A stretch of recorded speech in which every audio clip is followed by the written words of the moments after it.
Assalamualaikum warahmatullahi wabarakatuh. Halo anak-anak semua, apa kabar? Semoga hari ini kalian semua senantiasa mendapatkan berkah dan rahmat dari Allah Subhanahu wa Ta'ala, sehingga bisa belajar dengan baik. Sekarang kita akan belajar tentang hakikat toleransi, di mana materi ini saya ambilkan dari buku Pendidikan Agama Islam dan Budi Pekerti kelas 11 bab 4. Baik, kita langsung saja. Pertanyaan yang ingin saya sampaikan kepada kalian adalah, tahukah kalian apa itu makna toleransi? Nah, kira-kira apa ya jawabannya? Silakan direnungkan terlebih dahulu. Baik, sambil Anda merenungkan jawabannya, maka di sini saya akan sampaikan beberapa arti dari toleransi. Nah, arti toleransi yang pertama adalah berasal dari bahasa Latin, yaitu tolerare, yang artinya menanggung atau menahan. Kemudian, arti yang kedua adalah menghormati hak orang lain, yakni sikap membiarkan orang lain untuk memiliki keyakinan dan prinsipnya sendiri sebagai hak asasi manusia, tanpa kita harus mengorbankan prinsip dan keyakinan kita sendiri. Nah, ini jadi maksudnya kita itu membiarkan orang lain memiliki prinsip dan keyakinannya sendiri. Kita tidak ikut campur seperti itu. Ya, kenapa? Karena setiap orang itu memiliki hak asasi untuk berpendapat, hak asasi untuk berkeyakinan, maupun memiliki sebuah prinsip. Tentunya setiap orang itu prinsipnya berbeda-beda, ya. Nah, di saat kita menghormati orang lain, kita memiliki sikap membiarkan, ya. Tapi bukan berarti acuh tak acuh. Lantas kita hanya membiarkan orang lain memiliki keyakinan tersebut sebagai penghormatan dari kita, seperti itu. Oke, kita lanjut. Nah, di dalam Al-Quran sendiri ada ayat yang menyebutkan tentang toleransi.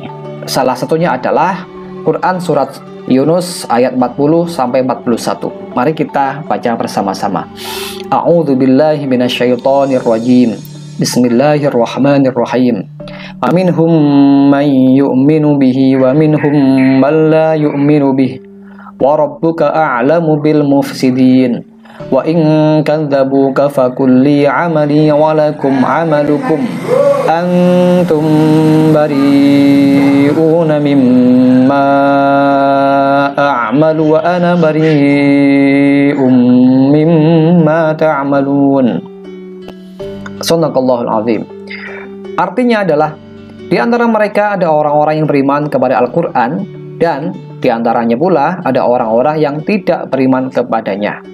Dan Tuhanmu lebih mengetahui tentang orang-orang yang berbuat kerusakan.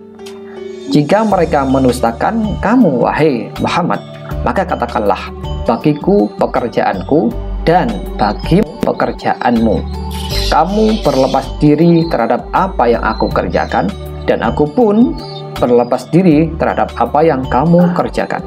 Nah, silakan Anda amati kalimat yang ada pointer saya ini, bagiku pekerjaanku dan bagimu pekerjaanmu.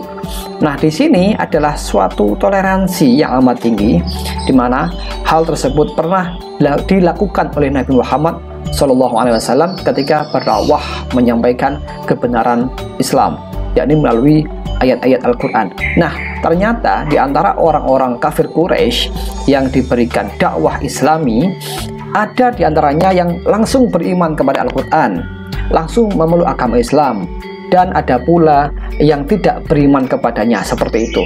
Maka di sini kata Allah, jika mereka mendustakan kamu, wahai Muhammad, maka katakanlah, bagiku pekerjaanku dan bagimu pekerjaanmu. Kamu berlepas diri terhadap apa yang aku kerjakan, dan aku pun berlepas diri terhadap apa yang kamu kerjakan.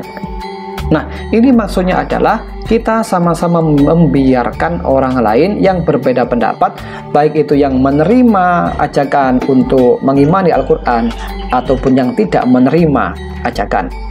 Nah, tugas Nabi Muhammad hanyalah menyampaikan saja, hanya berdakwah kepada kaum. Ketika kaum itu beriman, maka silakan. Tetapi ketika kaum itu tidak beriman, ya silahkan. Gitu. Nah, tafsir ayat menurut Syekh Imam Nawawi di dalam kitab Marah Labid menjelaskan bahwa ada manusia yang meyakini kebenaran Al-Quran dan ada yang hanya sekedar meyakini kebenarannya tetapi tetap dalam kekafiran. Dan ada pula yang akhirnya bertobat. Nah, ini semua itu terserah manusianya. Begitu diajak, ditunjukkan kebenaran, ditunjukkan Islam, kalau mau menerima ya silahkan, itu bagus. Tetapi kalau tidak menerima ya silahkan. Ya, saya tidak ada urusan dengan mereka, mereka juga tidak ada urusan dengan kita, seperti itu. Nah, dalam konteks ini Nabi Muhammad menyampaikan dakwah, menyampaikan Al-Quran, menyampaikan Islam untuk mengabdi kepada Allah. Ya, jika manusia yang didakwai itu menerima, ya bagus. Tetapi kalau yang didakwai itu tidak menerima ajakan Nabi, maka ya bebas begitu. Tidak ada urusan bagi Nabi, dan mereka pun juga tidak ada urusan kepada Nabi, seperti itu. Nah, lanjut. Konteks toleransi pada ayat tersebut. Nah, di sini yang paling saya tekankan adalah kalimat terakhir pada surat yang kita baca tadi, yakni kamu berlepas diri terhadap apa yang aku kerjakan dan aku pun berlepas diri terhadap apa yang kamu kerjakan. Nah, jelas ya. Di sini ya, seperti tadi yang saya sampaikan, maksudnya di sini Nabi Muhammad menyampaikan kepada orang-orang kafir Quraisy, kamu berlepas diri terhadap apa yang aku kerjakan. Kalau menurut hemat saya begini, kamu wahai orang-orang kafir tidak usah mengurusi apa yang aku kerjakan, dan aku pun juga tidak mengurusi apa yang kalian kerjakan itu. Nah, kita lanjut. Nah, kesalahpahaman seseorang mengenai toleransi. Selama ini ada sebagian orang yang memahami bahwa toleransi itu adalah pembauran. Namun, pembauran ini dilakukan secara ekstrim. Artinya, berbaur dengan keyakinan atau bahkan agama yang berbeda, dengan mengikuti acaranya, dengan mengikuti seremonialnya. Ya, maka hal seperti itu tidak bisa dikatakan toleransi, tetapi itu justru merusak akidah kita sendiri. Maka sebenarnya arti toleransi yang tepat adalah kita membiarkan, kita tidak mengusik, kita tidak mengganggu umat lain ataupun keyakinan orang lain yang berbeda dengan kita. Itu sudah cukup toleransi, seperti itu.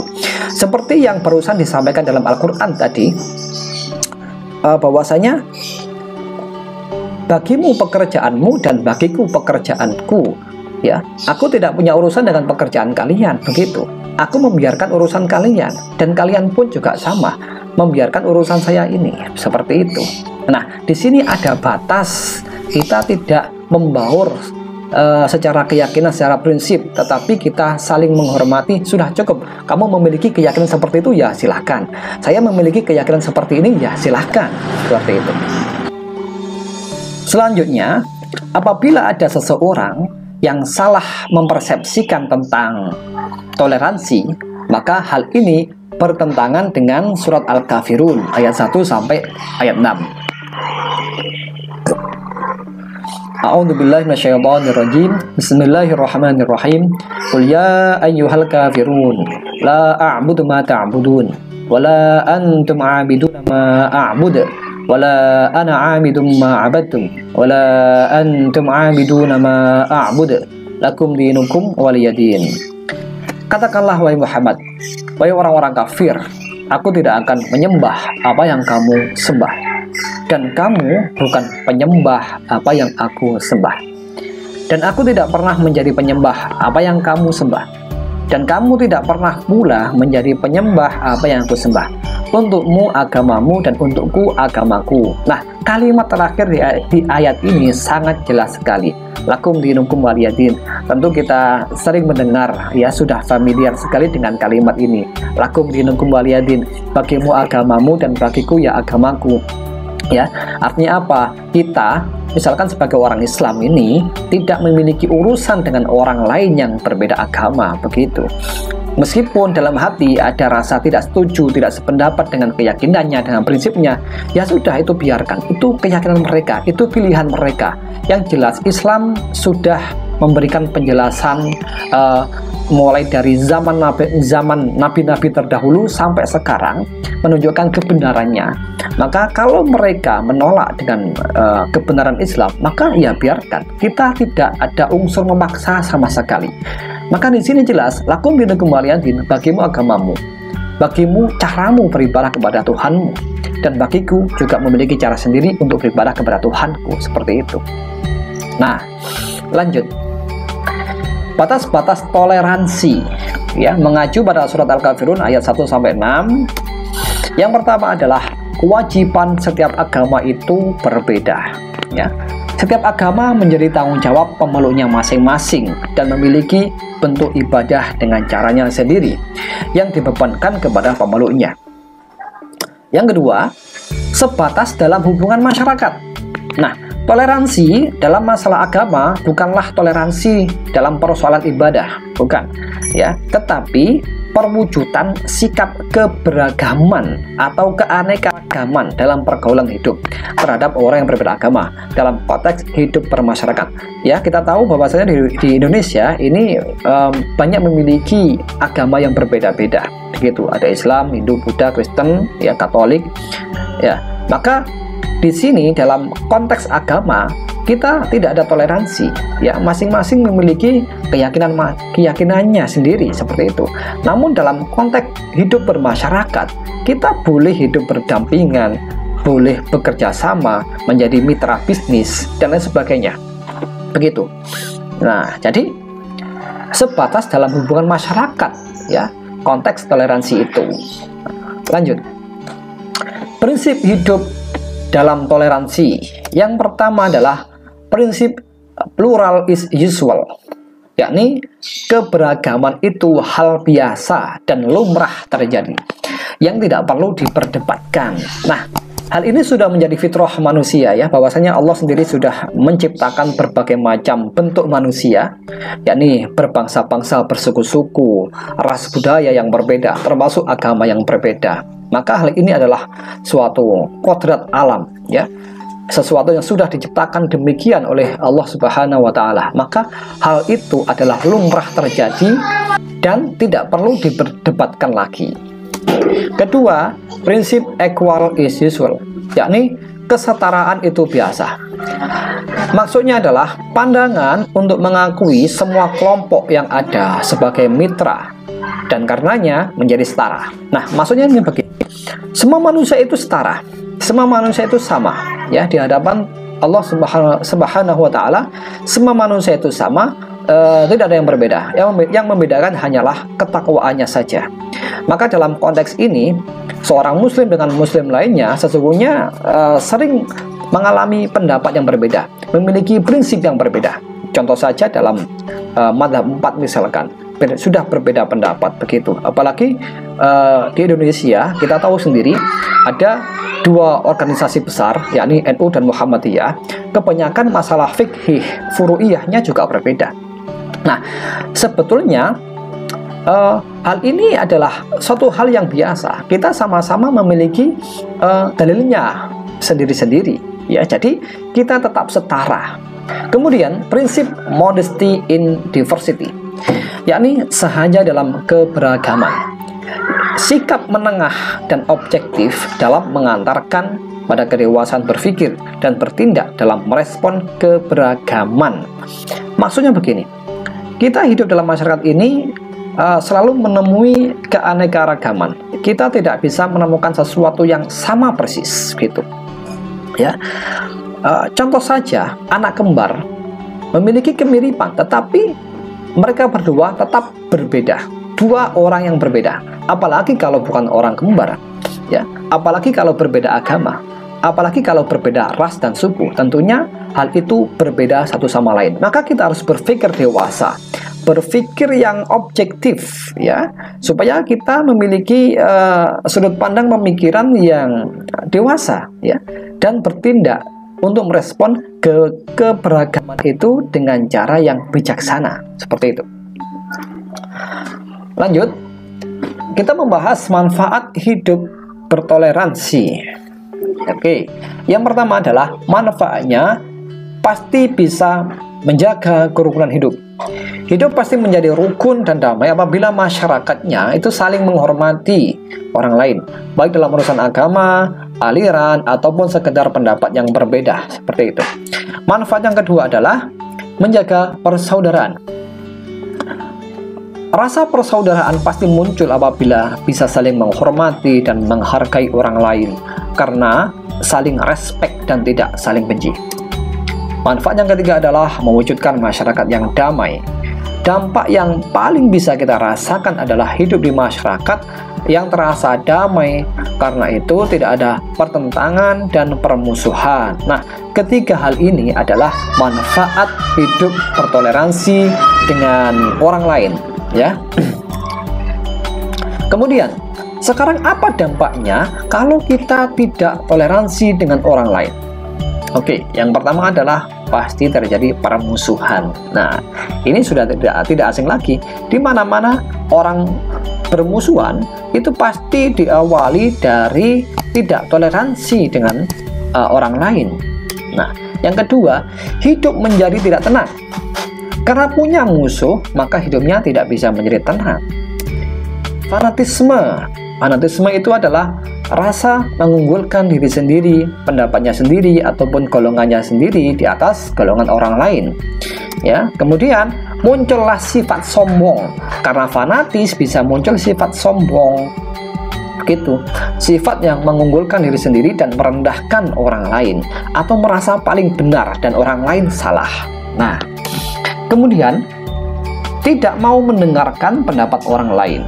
Nah, sebetulnya yang keempat ini adalah dampak dari sifat sombong yang muncul, ya. Karena sombong, tentu orang itu sulit untuk mendengarkan pendapatnya orang lain, atau tidak mau mendengarkan nasihat orang lain yang mungkin lebih tua atau lebih senior, seperti itu. Kemudian dampak yang paling besar adalah perpecahan, ya. Tidak ada dampak buruk dari toleransi kecuali perpecahan, gitu. Kebanyakan orang yang misalkan ada bentrokan antar umat beragama yang berbeda, akhirnya pecah, tidak bersatu, itu awalnya pasti ada rasa tidak toleransi, tidak menghormati, begitu. Sama halnya juga dalam keluarga misalkan, jika tidak ada toleransi antara kakak dan adik, ya, pendapatnya berbeda-beda, maka nanti akan muncul sifat sombong, tidak mau mendengarkan pendapat orang lain yang lebih tua misalkan, atau tidak menghormati pendapat yang lebih kecil misalkan. Maka akhirnya apa? Ada rasa fanatisme, aku yang lebih benar, kamu salah.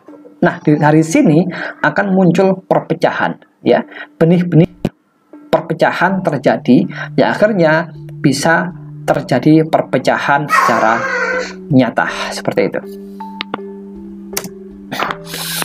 Nah, kemudian bagaimana praktek toleransi dalam hidup di masyarakat yang majemuk? Nah, kita tahu sendiri, ya, bahwasanya di masyarakat itu memiliki berbagai macam kemajemukan, keanekaragaman budaya, agama, ras, ya. Praktek toleransi yang paling urgen adalah dengan menjaga kerukunan itu sendiri, gitu. Karena kita kembali mengulas materi di awal tadi, bahwasanya Allah memang sengaja menciptakan manusia itu beraneka ragam, tidak satu jenis, tetapi berbagai macam jenis. Jadi kita harus bisa menjaga kerukunan untuk praktek toleransi ini. Nah, sekarang kita bahas macam-macam kerukunan. Oke, yang pertama adalah kerukunan intern umat beragama, ya. Maksudnya dalam Islam itu harus saling menghormati, saling menghargai pendapat orang lain yang berbeda pendapat, yang berbeda prinsip, yang berbeda tradisi. Ya, ini masih dalam satu agama Islam loh ya. Ya, contoh tadi yang saya sampaikan, ada NU, Muhammadiyah dan lain sebagainya ya. Saya tidak sebut semuanya. Nah, di antara organisasi masyarakat tersebut pasti memiliki faham fikih yang berbeda seperti itu. Nah, kenapa demikian? Karena punya madhab yang berbeda pula, punya dalil yang berbeda pula, gitu. Nah, kalau kita tidak toleransi intern umat beragama, maka yang terjadi adalah saling fanatisme pendapatnya masing-masing, saling membenarkan pendapatnya sendiri dan menyalahkan pendapat orang lain yang tidak sealiran seperti itu. Nah, kemudian ada kerukunan antar umat beragama. Nah, kali ini jelas di Indonesia kita ini hidup berdampingan dengan agama yang lain. Kalau kita Muslim, tetangga kita ada yang Nasrani, ada yang Hindu, ada yang Buddha, ada yang Konghucu, maka kita harus saling menghargailah, saling toleransilah. Yang ketiga adalah kerukunan antar suku dan ras. Nah, ini hubungannya dengan hidup bermasyarakat, di mana di Indonesia ini banyak sekali ras budaya yang berbeda-beda, maka kita harus bisa rukun dengan cara menghargai budaya orang lain, ras orang lain, tradisi orang lain yang berbeda dengan kita. Kemudian kerukunan masyarakat dengan pemerintah. Ya, jadi kita hidup ini tidak hanya dengan masyarakat setempat ya, tapi kita memiliki seorang pemimpin, seorang pemerintah yang mengurusi kita ya. Maka kita harus bisa menjaga kerukunan dengan pemerintah ya. Oke.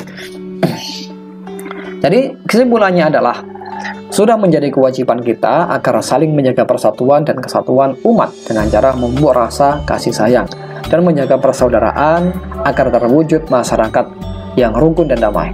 Hal ini tidak akan bisa terwujud apabila tidak melaksanakan toleransi baik antar umat beragama, intern umat beragama maupun ras dan suku, serta antar masyarakat dengan pemerintah. Mari kita wujudkan masyarakat Indonesia yang damai, sejahtera sebagai implementasi dari fitrah penciptaan manusia yang beraneka ragam. A'udzubillahi minasyaitonirrajim. Bismillahirrahmanirrahim. Ya ayyuhan nasu inna khalaqnakum min dzakari wa untha wa ja'alnakum syu'uban wa qabaila lita'arafu. Inna akramakum indallahi atqakum. Innallaha alimun khabir. Wahai manusia, sesungguhnya kami menciptakan kamu dari seorang laki-laki dan seorang perempuan, dan menjadikan kamu berbangsa bangsa dan bersuku-suku, supaya kamu saling kenal mengenal. Sesungguhnya, orang yang paling mulia di antara kamu di sisi Allah ialah orang yang paling takwa di antara kamu. Sesungguhnya Allah Maha Mengetahui lagi Maha Mengenal. Nah, setelah kalian menyimak dan menonton video tentang pembelajaran toleransi, maka saatnya kalian untuk mengerjakan soal-soal di bawah ini. Nah, setiap soal waktunya kurang lebih 5 menit. Jadi, silahkan kamu kerjakan dengan teliti. Oke? Nah, sebelum berlanjut untuk menyelesaikan soal, perlu diketahui terlebih dahulu bahwasanya soal-soal yang ada pada video ini merupakan berbasis HOTS atau soal yang menuntut kalian untuk berpikir tingkat tinggi, yakni menganalisis, menerapkan, dan mengevaluasi. Seperti itu ya. Baik, mari kita mulai soal-soalnya. Soal nomor 1. Andi adalah seorang muslim. Ia memiliki sahabat dekat namanya Robi. Ia seorang Buddha. Jika kamu adalah Andi yang beragama muslim, maka apa yang akan kamu lakukan jika melihat Robi sedang ke wihara, sedang melaksanakan ibadahnya? Nah, silakan kamu jawab di kertas. Saya beri waktu selama 5 menit.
Baik, saya asumsikan kamu sudah mengerjakan soalnya.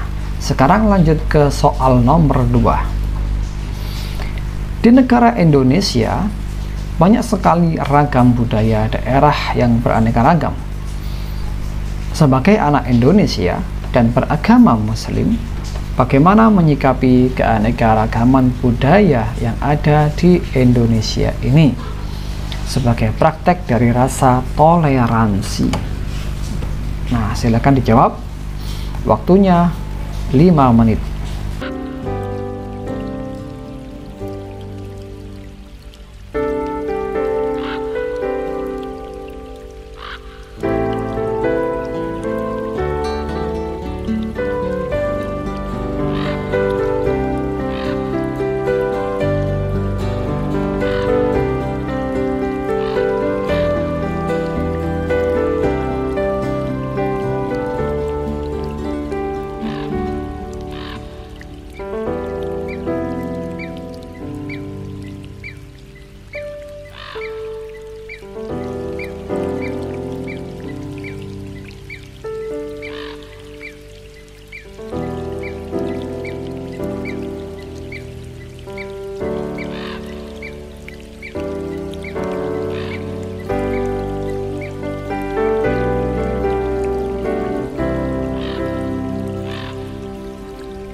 Baik, saya asumsikan kamu sudah menyelesaikan soal nomor 2 ini.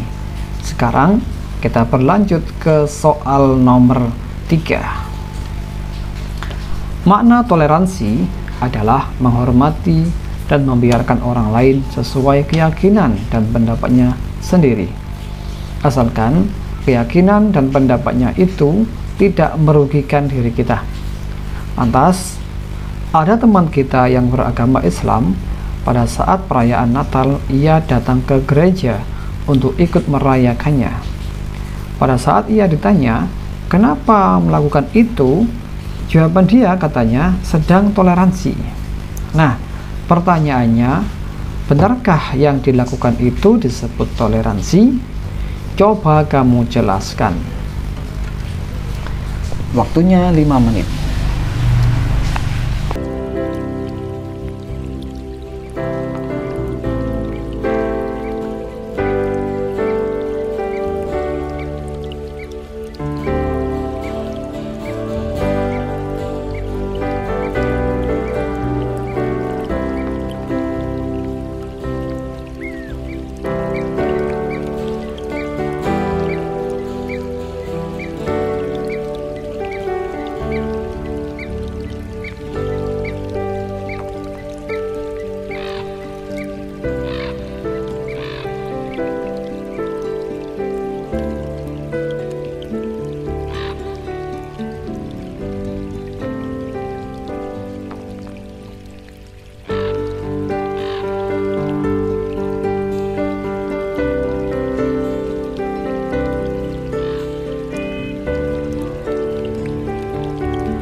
Baik, saya asumsikan kamu sudah menyelesaikan soal nomor 3 ini.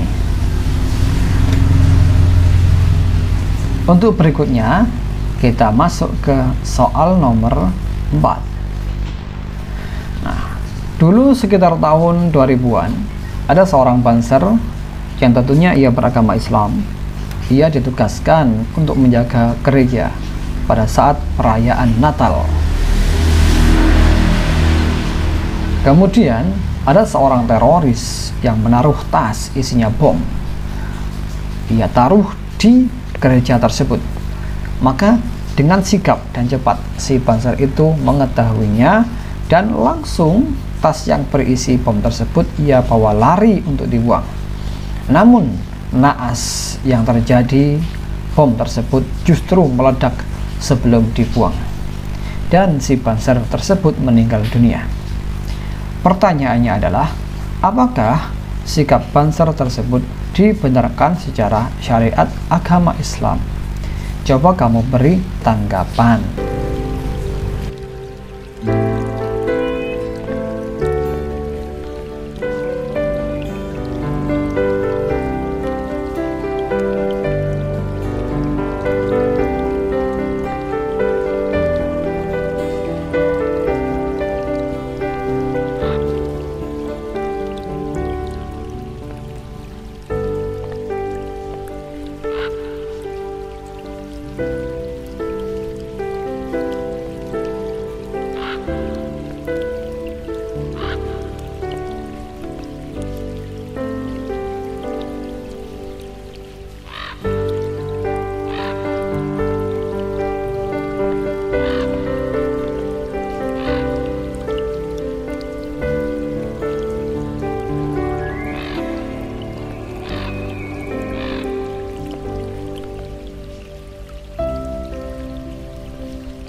Bagus.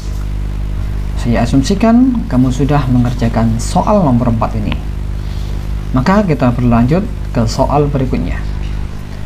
Nah, dalam agama Islam, kita dituntut bisa toleransi. Lantas, bagaimanakah sikap yang harus dikedepankan saat melihat sesama umat Islam yang berbeda faham dan alirannya? Coba kamu jelaskan. Nah, waktunya 5 menit.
Nah, jadi itulah 5 soal HOTS atau High Order Thinking Skill yang bisa kamu buat latihan untuk memahami lebih jauh lagi tentang makna toleransi.